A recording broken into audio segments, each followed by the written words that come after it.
Picture this audacious moment. Our protagonist Jane, feeling the heat, decides a public path is as good a place as any for a quick change of top. This seemingly simple act instantly becomes a public spectacle. A passing husband gawks, mesmerized by the lovely scene, much to the fury of his wife. She explodes, accusing Jane of shamelessness and indecency, only for Jane to coolly retort with sharp observations about beauty, aging, and letting others enjoy a pleasant sight. This hilariously charged confrontation, sparked by nothing more than a change of clothes, perfectly encapsulates Jane's unapologetic spirit and the chaotic, often comical, ripples she creates wherever she goes. If a mere wardrobe adjustment can cause such an uproar, imagine the adventures and stirred-up emotions that await as she navigates her quest for genuine connection. What other conventions will she flout, and what surprising encounters lie on her path to finding true love? Hereafter, I invite you to join me as we go through the detailed developments of the film. The day takes a bizarre turn when young Jane makes a rather revealing entrance while a feng shui master is scrutinizing her family's home. Her parents are understandably mortified by her lack of attire, trying to shoo her away to get dressed. The master, however, initially feigns an air of worldly enlightenment, declaring that everyone is born naked. But his facade soon crumbles, as he admiringly calls Jane intelligent and close to Buddha's teachings, then slyly suggests a private meeting to discuss Buddhism, a euphemism so blatant that Jane's father sarcastically clarifies if he means to practice a certain kind of intimate relations with her. As Jane prepares for what her parents believe is a summer camp in England, both her mother and father secretly slip her extra cash, each with their own clandestine agendas. Her father, hoping to boost her English skills and their family's immigration prospects, urges her to enjoy herself and not just bury her nose in books, all while cautioning her to keep his financial contribution a secret from her mother. Moments later, her mother also gives her a wad of money, telling her not to worry about expenses and, in a similar vein, to keep this gift hidden from Jane's father before cheerfully announcing her plans to win big at mahjong. Jane attempts a farewell call to her boyfriend John, hoping he might see her off at the airport. But John is disappointingly curt, claiming he's too busy, even though it's a Saturday. He casually tells her to enjoy her trip and to call him when she reaches the United Kingdom. Sensing the chill in his tone and the distance in their connection, Jane ends the call abruptly, a clear sign that their relationship is on shaky ground. At the bustling airport, Jane witnesses an emotional goodbye between her friend Amy and Amy's boyfriend. Amy is in tears, and her boyfriend, trying to console her, shows her his passport, promising to fly to England to be with her as soon as he saves enough money. In a surprising act of generosity, Jane then reveals she has already changed her own plane ticket to Amy's boyfriend's name, enabling the couple to travel together immediately. She lightheartedly tells them to just remember to send postcards to her parents, brushing off any concern for herself. Having given her ticket away, a newly liberated Jane strolls out of the airport, only to be accosted by an overly friendly driver. He showers her with questions about her travels and offers a guided tour of Hong Kong, suggesting everything from shopping sprees and trips to Ocean Park to a cozy evening at his place with drinks and movies. Intrigued, or perhaps just amused by his persistence, Jane cheekily agrees to his offer to watch some tapes in his study, much to his delight. The talkative driver takes Jane to his home, where he tries to impress her with a concoction he mixed himself and boasts about his supposed connections in the film industry, even claiming to be a director. His attempts at flirtation become more physical as he tries to feel her heartbeat, comically claiming his hands are numb and suggesting he use his face instead. He laments that his wife doesn't understand him and grandly calls himself a lady killer. Just as Jane questions if his wife permits his escapades, she spots a woman in a yellow dress tailing their car, correctly guessing it's his very much present and observant wife. The driver's bravado instantly evaporates into panic. Jane makes a swift exit as the driver's wife confronts him. He pathetically tries to explain Jane's presence by claiming she's a blind girl he was charitably assisting. Jane, with a polite farewell to the furious wife, slips away while the couple's argument escalates into a physical altercation. As Jane hails a taxi, the abandoned husband wails about his car. The chaotic scene is punctuated by another woman on the street yelling at Jane about her revealing attire, apparently offended by her very existence. Meanwhile, a distracted taxi driver, craning his neck to get a better look at Jane, ends up crashing his vehicle. Seeking solace, or perhaps confrontation, Jane makes her way to her boyfriend John's apartment. Her arrival is met with a heart-wrenching discovery. As she calls out his name, the scene unfolds to reveal John intimately entangled with another woman. The shock and pain are palpable on Jane's face, as the reality of his betrayal hits her full force, leaving her speechless and devastated. This is the moment that truly solidifies her decision to abandon her UK plans. Instead of heading to England, Jane retreats to Lantau Peak, seeking solitude to process John's infidelity and reevaluate her life. She reflects on her decision to give her plane ticket to Amy's boyfriend, finding a strange sense of liberation in being in Hong Kong, embracing the loneliness. She even finds a sliver of amusement in having outsmarted a lecherous man earlier. Her anger towards John is clear. He had another girlfriend yet still tried to deceive her, and she despises being lied to. As the night gives way to dawn, she anticipates a new beginning. While wandering, Jane catches the attention of two men in a truck. Mistaking her for Japanese due to her appearance, they immediately begin to make lewd and suggestive comments. They lament their inability to speak Japanese, which they believe is the only barrier to their imagined conquest. Undeterred by the language gap, they crudely ask if she speaks Mandarin or English, peppering their attempts at conversation with boasts about their supposed strength and explicit desires to engage in intimate acts with her. Jane, far from being intimidated by the two lecherous men in the truck, cleverly plays along with their vulgar advances for a moment. Then, with surprising agility and skill, she turns the tables on them. She unleashes a swift and precise kick, landing it squarely in a very sensitive area of one of the thugs. Doubled over in pain, he and his companion quickly surrender, realizing with a shock that she is not the easy target they presumed, and that she definitely isn't Japanese. They curse their luck as she leaves them to their misery. In a bold move, Jane decides to change her top right on a public path, attracting the unwanted attention of a man out for a stroll with his wife. The husband's lingering gaze ignites his wife's jealousy, leading to a heated verbal exchange between the wife and Jane. Jane coolly retorts, questioning why the wife is so bothered by someone displaying something nice. The incensed wife hurls insults at Jane and threatens to call the police, while her husband continues to sneak glances, much to his wife's fury. The two unfortunate thugs who had their advances so painfully rejected by Jane earlier find their day going from bad to worse. Still smarting from her well-aimed kick and nursing their wounded pride and bodies, they discover their truck is being towed away by the police. Their desperate pleas to the officer fall on deaf ears. He simply hands them a stack of parking tickets. Defeated and out of luck, they can only curse the woman who seems to be the source of all their recent misfortunes. Jane takes a moment to reflect on the tumultuous events of her impromptu Hong Kong adventure. The near assault, her successful self-defense, and the encounter with the jealous wife have all been far from the happy experiences she craves. As she voices her hope for something more joyful, fate, with its impeccable timing, leads her to witness a couple passionately embracing nearby. To her surprise, the man turns out to be Quan, the free-spirited individual she met earlier, now engrossed with a new female companion.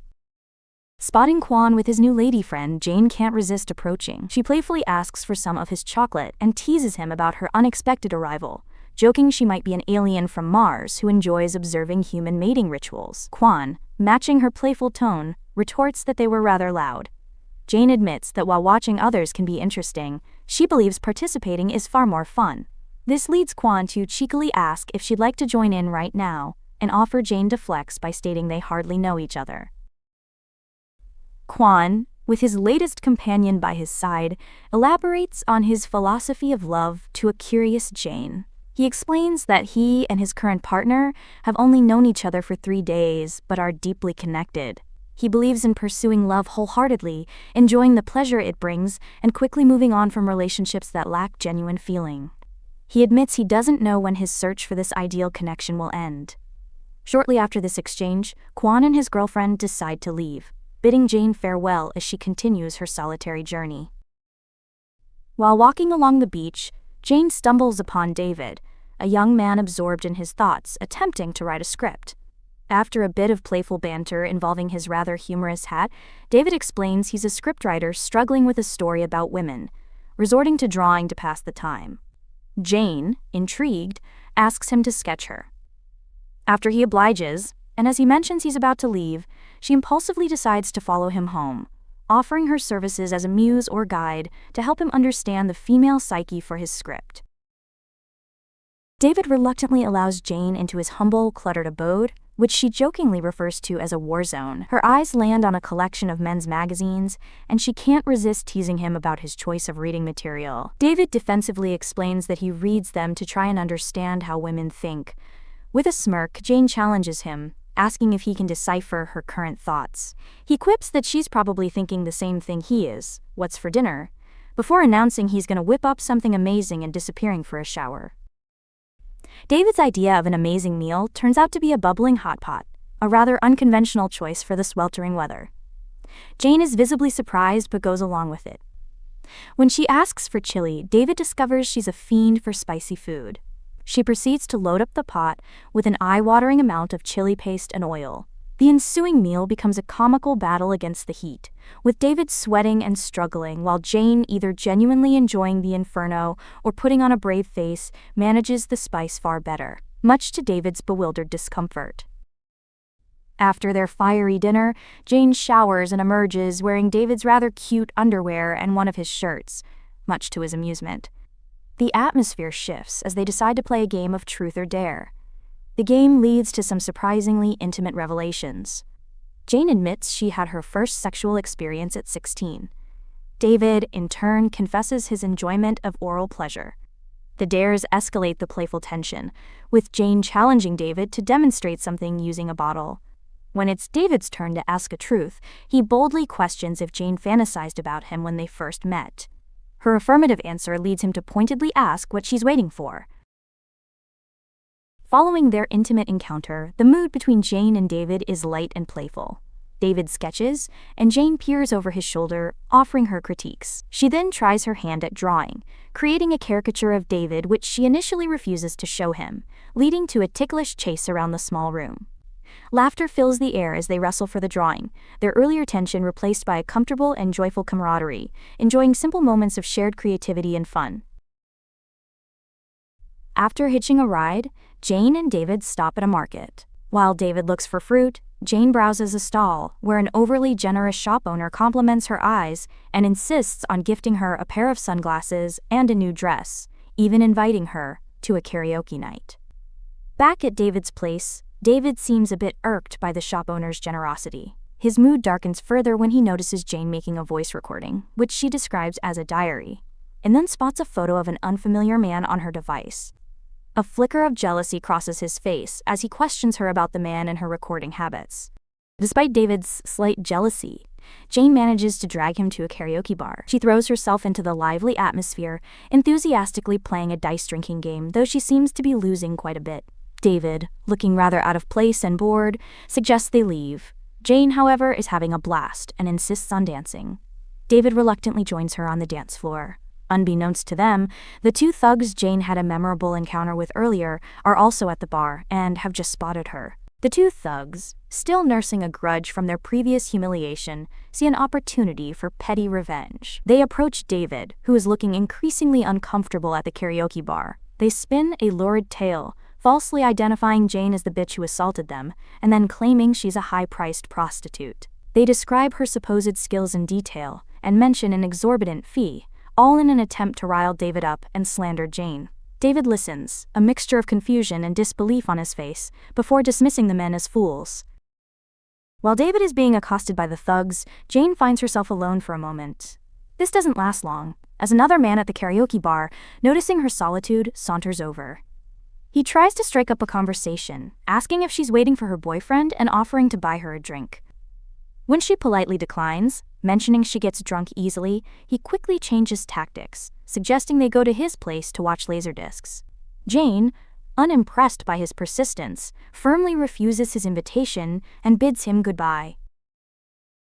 The thug's poisonous words unfortunately find fertile ground in David's mind. His earlier jealousy and insecurity flare up, and he confronts Jane, his voice laced with suspicion. He derisively mentions the supposed $3,000 fee, implying he believes their lies. Accusing her of feigning decency, he declares that her telling the truth now is pointless. In a fit of anger, he grabs her belongings and throws them out the door, effectively kicking her out and leaving her stunned by his harsh words and abrupt rejection.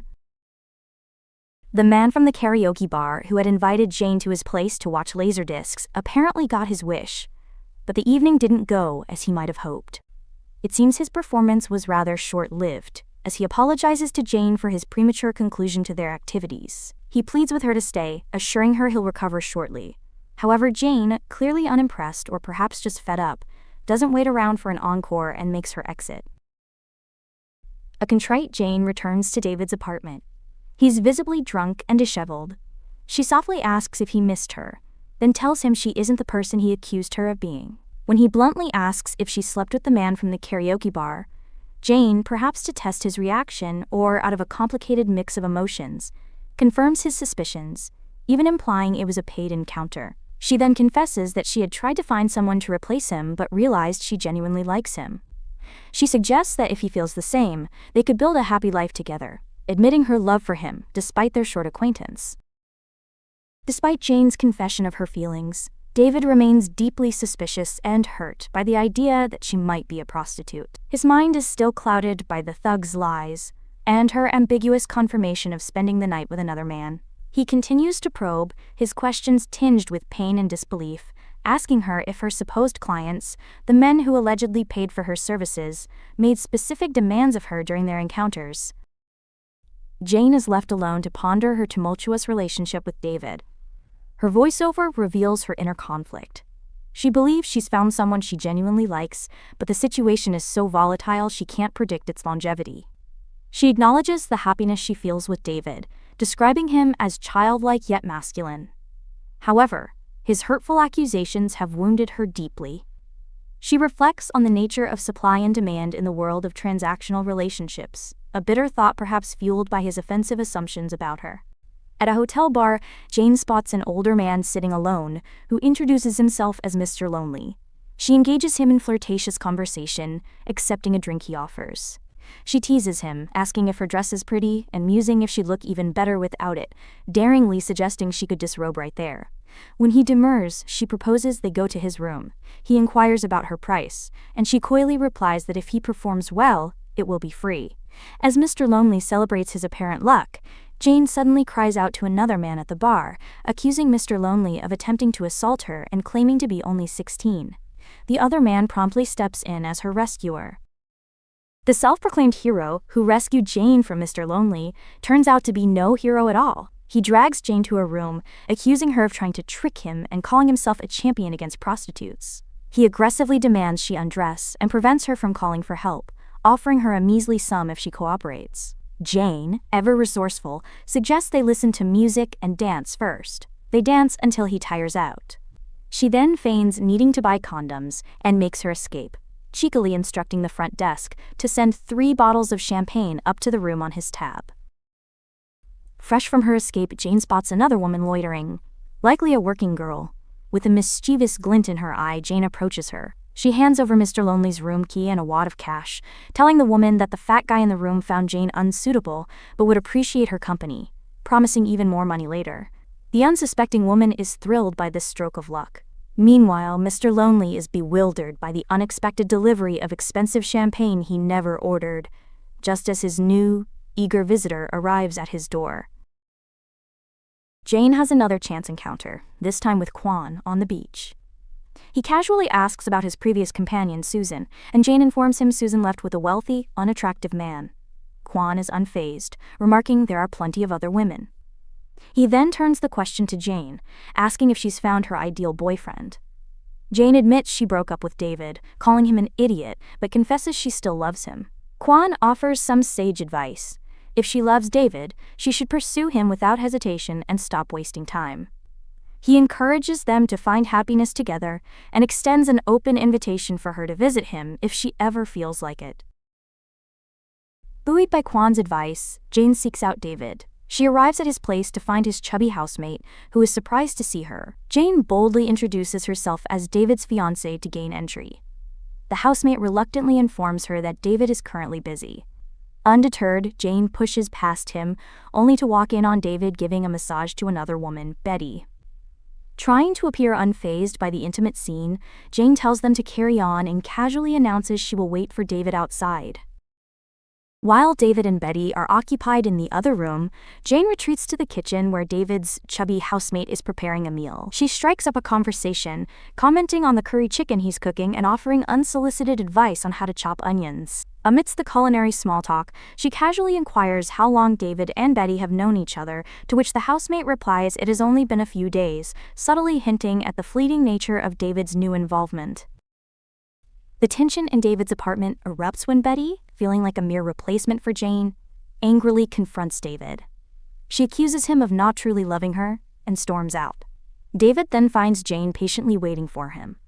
He admits he had been anticipating her return and was afraid she wouldn't come back. Jane playfully teases him about Betty, but David assures her that his involvement with Betty was not serious, unlike his feelings for her.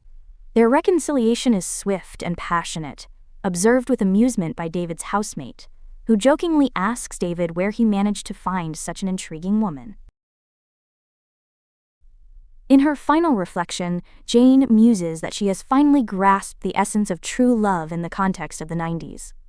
She echoes Kwan's wisdom, concluding that if two people genuinely love each other, they should simply embrace their happiness together. The most crucial element, she realizes, is the certainty that your partner truly loves you, freeing you from the need to overthink or doubt. She acknowledges that her perspective might not be universally accepted, but reaffirms her belief in Kwan's philosophy: to live authentically